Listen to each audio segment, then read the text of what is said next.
Oh hey, come on in!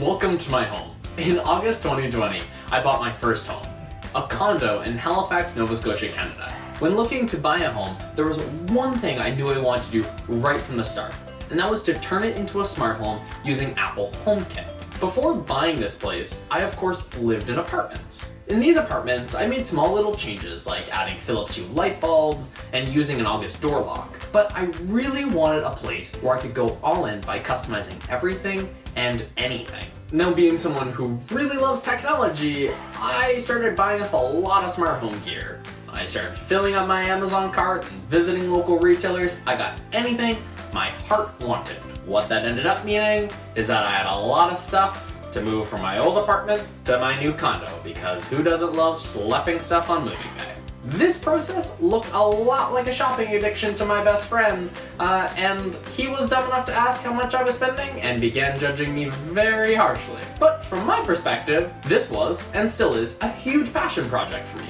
And 2 years later, I'm still working on it. Flash forward to 2022, I still sit on Amazon and look at the Apple Store to see if there are any new HomeKit accessories I can add to my condo. In fact, I just finished installing some new cameras just last night.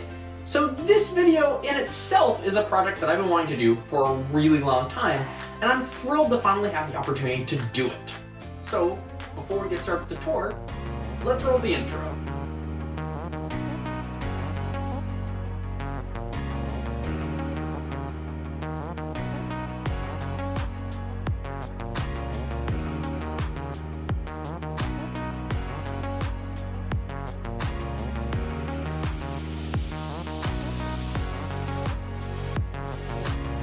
I'm a huge Apple fan, so when creating my smart home, I decided early on that everything had to be HomeKit compatible. If it didn't work with HomeKit, I wasn't going to use it. That's it, point blank. If you're new to home automation, HomeKit is Apple's proprietary framework for smart home devices. Any accessory that works with HomeKit has to be first approved by Apple. By having Apple certify each and every accessory, this ideally means that accessories are more reliable and easier to set up than their non-HomeKit competitors. Mind you, that's not always the case. I do love home automation, but I really hate troubleshooting it. Besides being a huge Apple fan, I enjoy using HomeKit for 3 primary reasons: consolidation, security, and Siri. Every brand of smart home accessories typically have their own app.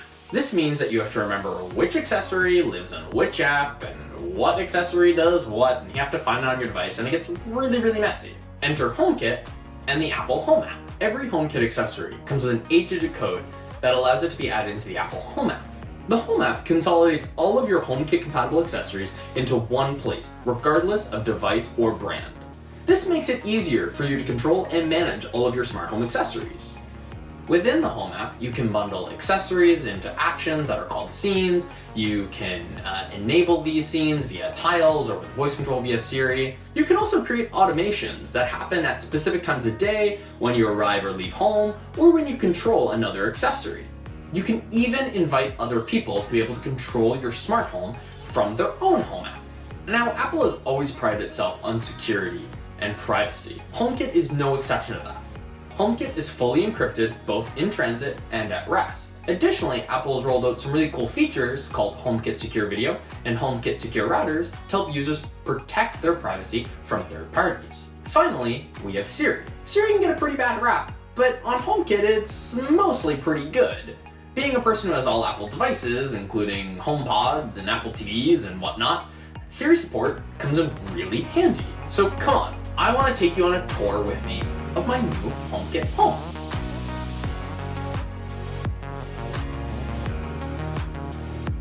A lot of people think of lights when they're trying to get into the smart home space, but I'd argue that outlets are an even easier way to enter into home automation. Currently, I'm using 8 Miros smart plugs in nearly every room of my condo. For whatever reason, when this unit was built, the designers didn't think of putting lights in either the bedrooms or the living room. As a result, I own a lot of lamps, and to turn these lamps on and off, I use smart plugs. I also am perpetually cold in my office, so I have a small space heater connected to a smart plug too, and of course during the holidays I use a smart plug to control my Christmas tree lights. I actually use a lot of Miros' products because they're incredibly affordable and impressively reliable. Eve is also a really reliable brand, but it's way more expensive, and when you're doing this stuff en masse for a whole home, it can get pretty expensive. Miros's smart outlets I can buy on Amazon for nearly nothing and get them shipped to me within 2 days, and as a result, I have extras. I literally have more smart plug than I currently know what to do with.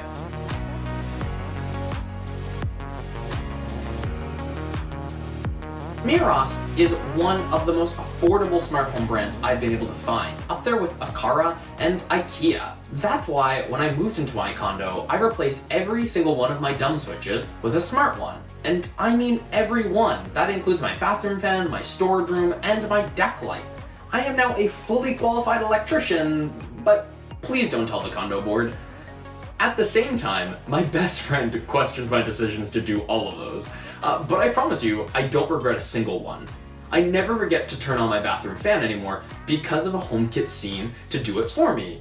And it even turns off when I turn off the bathroom light. Most of my switches turn on and off lights, just like yours. However, I use automations so that they'll turn on smart outlets as well. Another great use for smart switches is in rooms like my office, where I don't have any overhead lighting. I have to use a lamp. The light switch in this room turns on an outlet that ideally would have the lamp plugged into it. Well, I didn't want to put a lamp right there, I wanted to put it over there. So how exactly do I do that? I use an automation that when my light switch is turned on, it turns on my lamp. When the office light is turned off, it turns off the lamp, turns off my space heater, and even my video call lights.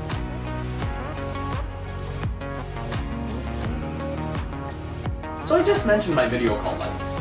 And this lighting category is kind of meant to be a catch-all for all of the pieces of lighting that I have around my place. To my side here, I have a Philips Hue Play light. I actually have another one of these in the bathroom as well, which we'll get to in a minute. I also have a Miros lamp to my side, and I have 2 Miros desk lamps right in front of me for video calls.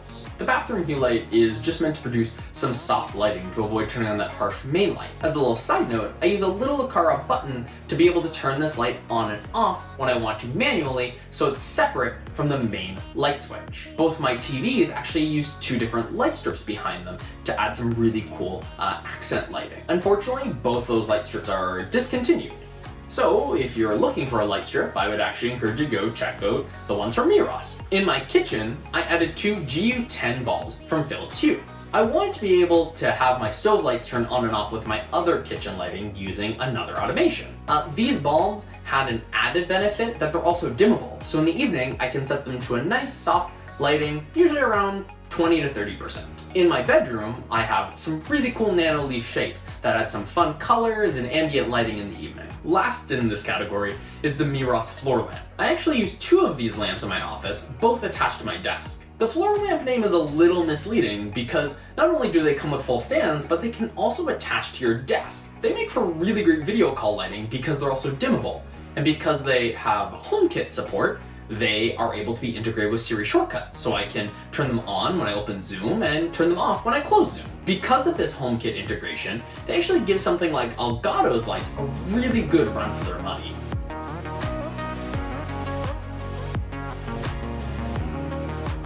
Recently, I upgraded my thermostats from Miza's version 1 smart thermostats to their version 2.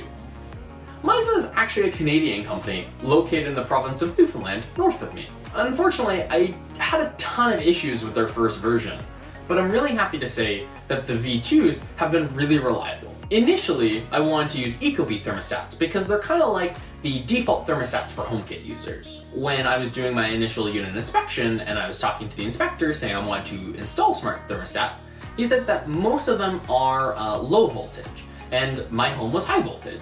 So I had to do some Googling to find some high voltage thermostats. Turns out, of course, the Ecobee ones are low voltage, but Miza makes these really handy high voltage ones that are also HomeKit compatible.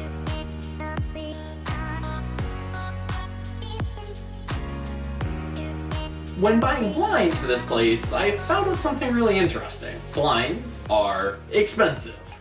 Luckily, IKEA's blinds are less expensive, at least compared to their competitors. It's been really great to see IKEA support HomeKit because they do offer a lot of really affordable products. I will say, pairing IKEA's smart home gear is a real pain in the butt, so if it's your first venture into smart home gear, you may be a bit turned off by that, but once they're set up, they are really reliable. IKEA also makes things like outlets and air purifiers and light bulbs. I actually use one of their light bulbs just in my storage room. Getting back to their smart blinds, it's really great to have blinds that can close when you are about to watch a movie or open up when you wake up in the morning. In fact, my favorite home automation is one where my blinds open up at 7 a.m. and I have some classical music being turned on for my HomePods. It's a really peaceful way to wake up in the morning.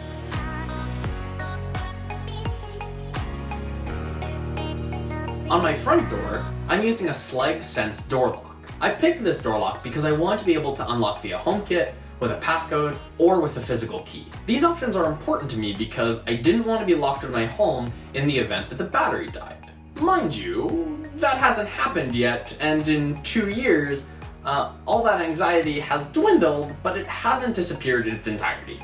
Personally, I think the Schlage Sense door lock looks really modern, and it has functioned really well over the past 2 years. Of course, I have this door lock set to several different scenes and HomeKit automations, and I've even been able to give my friends some access codes in the event they had to get in case of an emergency. Recently, Schlage released their Encode Plus lock in the United States with Apple HomeKit support. HomeKey is Apple's new software feature that allows a user to unlock their front door by waving their iPhone or Apple Watch next to it, similar to how Apple Pay works. There's a high probability, like really high, that I'll buy this lock once it arrives in Canada.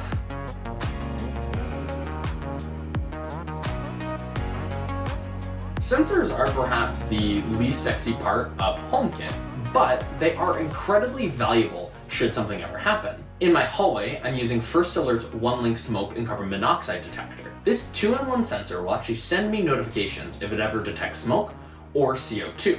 Being someone who really loves his dog and wants to know he's safe, it gives me a lot of peace of mind to know I would get a notification if something unexpected happens when I'm not home. Anywhere I have a water pipe, I also have an Aqara leak sensor. These inexpensive little discs will send me a notification if they ever detect water, helping me prevent the likelihood of some serious water damage. I have a sensor near my washing machine, my hot water tank, and under both my sinks. In my office and in my storage room, I have an Aqara environment sensor. This little sensor tells me the temperature, humidity, and air quality for these spaces.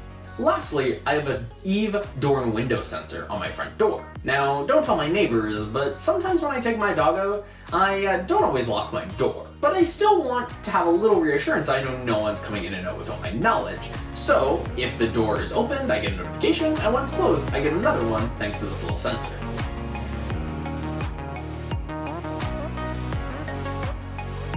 The most recent addition to my HomeKit setup is actually 2 Eufy security cameras. Now, my dog Sniper recently has got a little habit of destroying things he's not supposed to. So, I decided that I wanted to install some cameras so I could keep a little eye on him for the odd time that I'm not home. These 2 cameras are placed low near both of his beds and record automatically when he's detected. Now, for a long time, I didn't love the idea of having cameras in my home for privacy reasons. But what I learned is HomeKit will actually turn cameras on and off based on your location. So, when I leave home, my cameras turn on, and when I arrive back, they turn off. I even have them turned off entirely in the Eufy app, so they only work in the Apple Home app. I don't even have an SD card or a NAS connected to these cameras. Instead, they're recording to Apple's HomeKit Secure Video feature. Now, HomeKit Secure Video ensures that my video is encrypted end-to-end, and this encryption is done before my video is sent to Apple servers. HomeKit Secure Video even uses my HomePods or Apple TV to do the processing for this video local before it is sent to Apple for storage. HomeKit Secure Video is taking the trust we used to have to place in camera manufacturers and moved it over to our own personal devices. Now, you do need either the paid 200GB or 2TB iCloud storage plan to gain access to HomeKit Secure Video, but rest assured, these videos don't actually count towards your total iCloud storage. These Eufy cameras also support night vision, can detect motion, and even specifically identify vehicles and packages in addition to people and animals.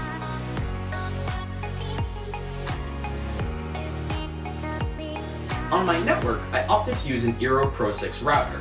Mind you, don't be surprised if I end up upgrading to their new Eero Pro 6E router. I'm not going to tell you all the neat things this router can do, but I did want to specifically point out that it is a HomeKit secure router. HomeKit secure routers allow users to tailor their network traffic for specific devices.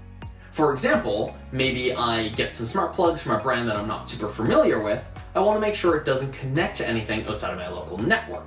I can do that using a restricted setting on this router. I can also set other accessories to use an auto setting, which means the accessories can only communicate with a predefined list provided by the manufacturer. This is what I use for most of my accessories. There's also a no restricted option, which means that these accessories can communicate freely with anything on the open internet. My Eero Pro 6 as a HomeKit secure router is just one more piece of my smart home strategy that makes it a little bit more secure.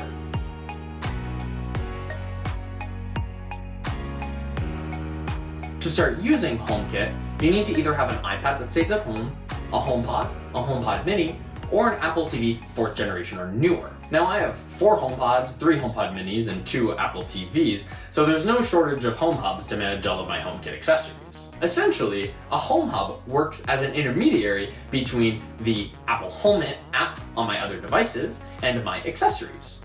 I tap on a tile in the Home app, that request gets sent to the Home Hub, and the Home Hub communicates with the other accessories on the network. I also have 3 bridges, one from IKEA, one from Philips Hue, and one from Aqara. While most accessories can work independently on the network, some can't. And so as a result, they use bridges as intermediaries between the accessory and the home hubs. For the most part, these bridges don't do anything exciting. That is except for the Aqara home hub, which works as both a nightlight in my hallway and a security system alarm speaker.